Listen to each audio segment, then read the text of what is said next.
What is up, everybody? Welcome back to Jared Speaks, episode 19. Grateful you were here, genuinely, especially today. This one took me longer to get than almost any episode that I've made. Not because I did not have anything to say, because what I had to say kept changing shape on me. I think you will understand once we get into it. Let's go. A few nights ago, I went days without much sleep. No coffee, no sugar, and I had energy like I had drunk 3 energy drinks back to back. By 2 o'clock in the morning, I was pacing the floor, my thoughts moving faster than I could keep up with. My therapist looked at all of it afterward and said that was a hypomanic episode. Two different therapists at two different points in my life, looking at two different pictures of me, have landed on the same conclusion: bipolar type 2. And I still have not fully accepted it. Today, I want to talk about why. Not just the resistance itself, but everything underneath it. The logical part of me wants proof. The spiritual part of me that wonders if some of what gets called a symptom is actually something else entirely. And the part of me that is just tired of fighting both sides at once. Let me walk you through what actually happened because I think the specifics matter here more than the label.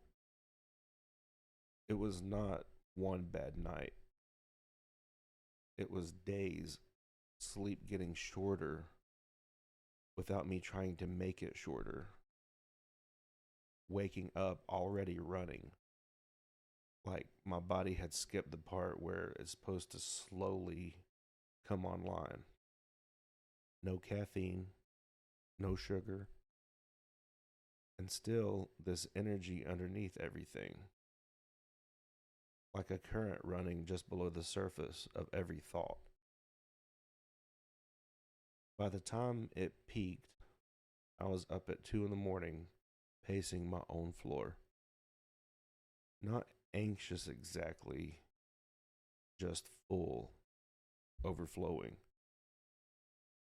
My thoughts were not just fast, they were loud, stacking on top of each other faster than I could finish one before the next one even started.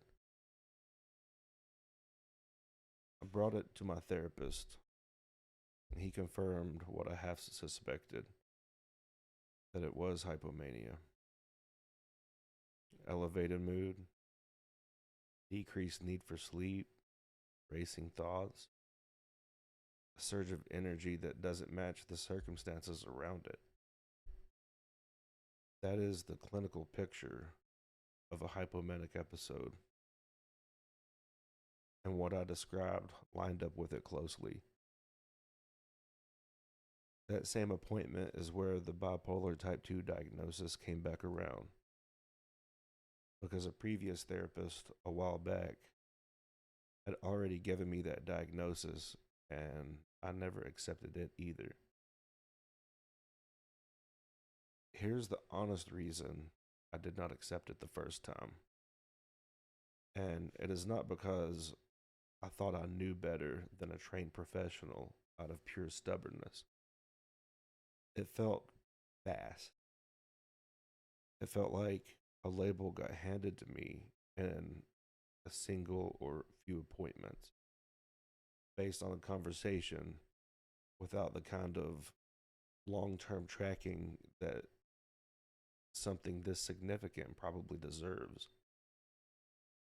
Moods and energy and behavior patterns playing out over months, not just minutes or hours. I wanted that. I did not feel like I got it. And I want to say something in defense of that instinct because I do not think it was wrong to have it. People get misdiagnosed. It happens more than most people realize, especially with conditions that can look similar to other things from the outside. Wanting more evidence before accepting that label that follows you around for the rest of your life is not denial, it's reasonable. But here's where it got more complicated. A second therapist, independently, looking at different evidence, this actual hypomanic episode happening in real time. The pattern of highs and lows I have described over recent stretches, the way my energy and mindset can shift in ways that doesn't always match what is happening around me, came to the exact same conclusion. Two different professionals, two different windows of time, same answer. At some point, the math on that gets harder to argue with using logic alone. I want to talk about the part of me that runs on evidence because that part is loud in this whole situation, and I do not think it deserves to be quieted.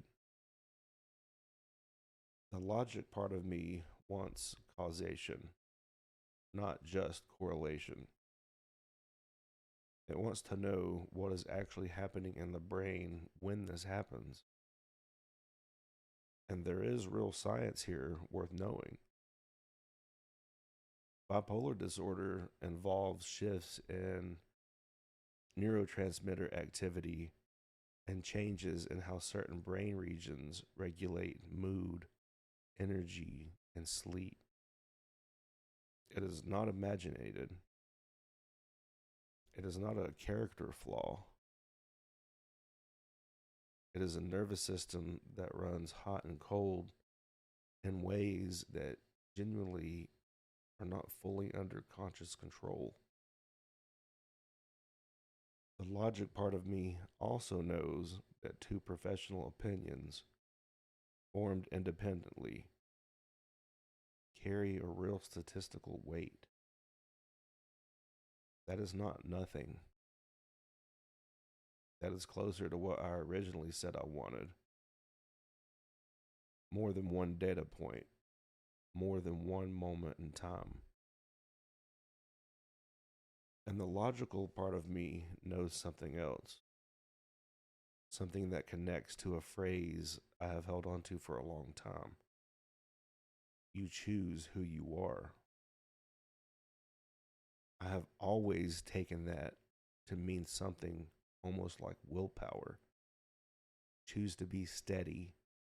Choose to be normal. Choose your way out of whatever this is. But logically, the phrase was never really about brain chemistry.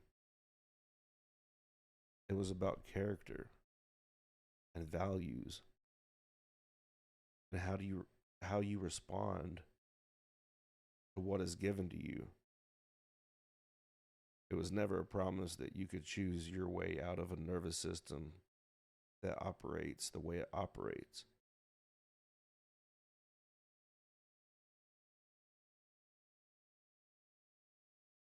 I conflated two different things for a long time. Choosing who you are and being able to choose your own neurology are not the same kind of choice. Now, I want to bring in the part of me that does not just run on evidence. Because If you have listened to this show for any length of time, you know the part of me is just as real and just as loud. I have spent a lot of episodes on this show talking about heightened perception, the third eye, intuition running stronger in some people than others, the idea that some nervous systems are simply tuned to receive more sensation, more pattern, more signal than what gets called a typical baseline. And here's the question I keep circling. What if some of what gets labeled purely as a mood disorder symptom is also, at the same time, a kind of heightened sensitivity that's not only pathology, not instead of the diagnosis, alongside it? The same nervous system that lets me pick up on synchronicities, that lets me sit with an owl call and feel something shift inside of me, that produces vivid dreams and strong pull towards the unseen parts of life. The same system might also be the one that runs hot during a hypomanic stretch and runs low during the weeks that follow. Not two separate things happening in the same body, possibly one thing viewed through two different lenses. I'm not using the idea to talk myself out of the diagnosis, and I just want to be clear about that. I'm using it to hold something bigger than the diagnosis alone. The diagnosis describes a pattern. It does not have to be the entire explanation for who I am or why I experience the world the way that I do. Here is what I have landed on, at least for today, because I think this is going to keep evolving and I'm not going to pretend otherwise. The logical side and the spiritual side are not actually fighting each other here. I think I made them fight for a while because it felt easier than holding both at once. Science says this is a documented mood disorder with a real biological basis. Spirit says this body and mind might also be wired toward a kind of sensitivity that picks up more than most. Both of those can be true on the same Tuesday. What I am working on accepting is not just the label. It is the fact that acceptance does not require me to pick a side. I do not have to choose between this is just my brain chemistry and this is something deeper happening to me. It can be brain chemistry that is also something deeper. The biology does not cancel the meaning, and the meaning does not cancel the biology.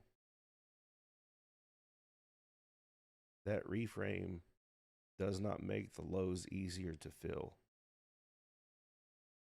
It does not make the highs less disorienting when they crash back down. But it does take some of the war out of it. Me versus me starts to feel less like a battle and more like two parts of the same person finally agreeing to sit in the same room. I want to say something about the lows specifically, because I do not think they get talked about honestly enough, even by people who are otherwise pretty open about mental health. The lows after a high hit different than a regular bad mood. It's not just feeling down, it's feeling down while your own memory keeps replaying the week before when the energy was real and the mindset felt golden and everything seemed possible. You are not just low, you are low standing right next to the memory of not being low. And the contrast does something that a flat, ordinary bad day does not do. If you have felt that, if you know what it is to mourn a version of your own mind from just days earlier, I want you to know that is real, documented part of this experience. You are not weak for feeling the contrast harder than people expect you to. That is episode 19. I do not have a clean bow to put on this one, and I'm not going to force one. I'm still in the middle of accepting something that two people I trust have told me is true. I'm still holding the science and the spirit in the same hand without needing one to win. That is where I am today. Tomorrow it might look a little different, and I think that is allowed. If any part of that sounded like your own story, struggling to accept a diagnosis, feeling the contrast between a high and the low that follows it, trying to hold logic and something deeper at the same time, you're not alone in it. If things ever feel like more than you can carry, the 988 Suicide and Crisis Lifeline is available anytime by call or text. You do not have to be in a crisis to use it. Just struggling is enough. Follow me on Spotify, Apple Podcast, iHeartRadio, or YouTube Podcast. Leave a rating if you can. If this one means something to you, share it with somebody hearing their own version of this fight. New episode tomorrow. Stay curious. Take care of yourselves. I will talk to you then.